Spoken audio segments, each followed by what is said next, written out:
बिस्मिल्लाहिर्रहमानिर्रहीम अल्लाहुम्मा सल्ली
अस्सलाम वालेकुम।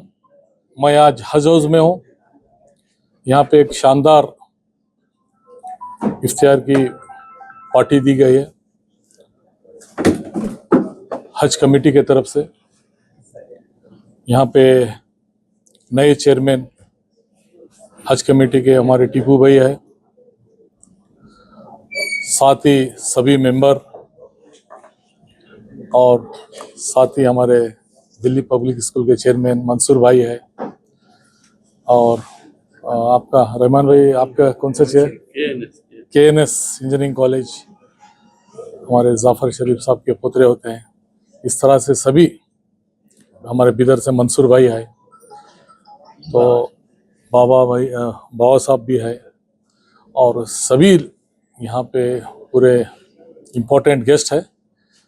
तो हज हाउस में मैं सबसे पहले सभी को रमज़ान के महीने की मुबारकबाद भी देता हूँ, और पूरी कमेटी को भी मुबारकबाद देता हूँ, और अल्लाह से दुआ हम सब मिलकर करें कि पूरे आलम में और हमारे देश में, कर्नाटक में बहुत ही प्यार मोहब्बत, बहुत ही सुकून से इफ्तियार रमज़ान मनाएं।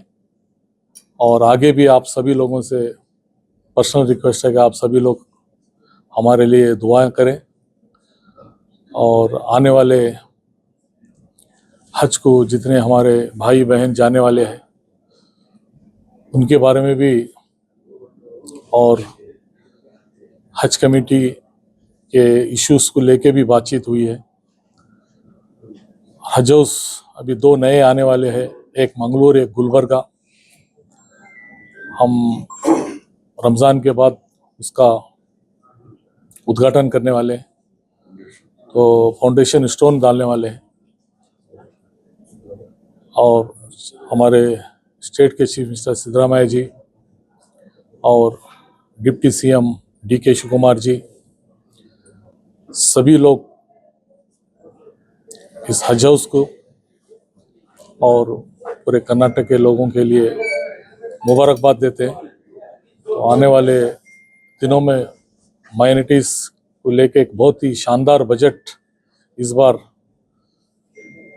चीफ मिनिस्टर सिद्धरामैया जी ने दिए हैं, तो इसके लिए मैं सभी को बहुत बहुत शुक्रिया अदा करता हूँ। अस्सलाम वालेकुम। पहले सबको रमज़ान की मुबारकबादें। और आज हज कमेटी में टीपू भाई और हमारे मिनिस्टर साहब इफ्तार की दावत रखे हैं, इसीलिए मैं इधर आया हूं। और मुझे उम्मीद है कि जो हज कमेटी बनी है वो एक अच्छा काम करेंगे, क्योंकि हज का काम भी कौम का काम है और अल्लाह का काम है। और मेरी पूरी उम्मीद है कि आइंदा जाके हज कमेटी जो सहूलत हाजियों को करेगी वो एक अच्छी तरह करेगी और एक कौम की खिदमत की तरह करेगी। उनसे बहुत उम्मीद है, कैपेबल हैं, और आगे जाके लोगों जो हाजियों की खिदमत करें और जो चैलेंजेस हैं और कितनी अच्छी सहूलत दे सकें उस पे काम करना चाहिए। और गवर्नमेंट और स्टेट और सेंट्रल गवर्नमेंट के साथ बात करके सहूलत ज़्यादा देनी चाहिए।